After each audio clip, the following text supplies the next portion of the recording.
There's something so soothing, so familiar about clicking on monsters until they fall over dead.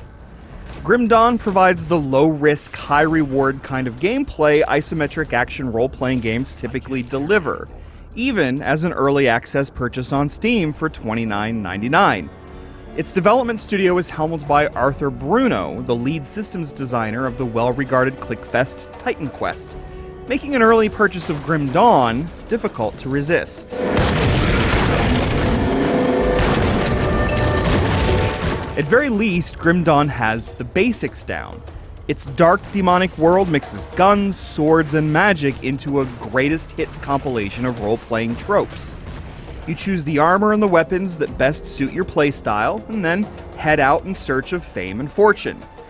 As is so often the case with these kinds of games, the banal story is just an excuse to get you moving. But where Grim Dawn might have made a mark by depicting a unique world, it's perfectly content to be just another fantasy kingdom.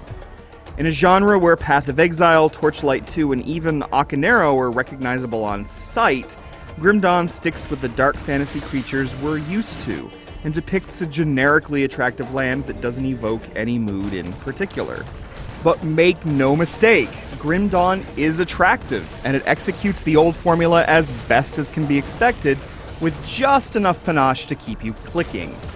The open-ended class system lets you explore the talent trees of two different professions of your choice, so if you've ever wanted to be a pistol-wielding creature summoner, here's your chance. Further skills are afforded by rare equipment that grants you even more abilities, and I found myself mixing and matching skills in ways I didn't initially intend. Mix and match character builds aren't always effective in games like this, but I never felt particularly challenged, at least not until I made my way to Grim Dawn's final extensive dungeon. It's difficult for the developer of a Diablo-esque role-playing game to grab your attention. With $29.99, you aren't just buying an early access game, but also making a statement of trust in its maker.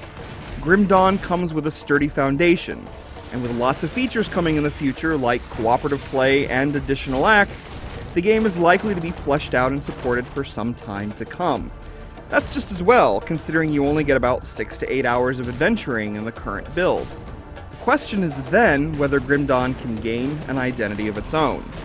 Given how much of what Grim Dawn does is done just as well elsewhere, and with a little bit more flavor, that's not an absolute given.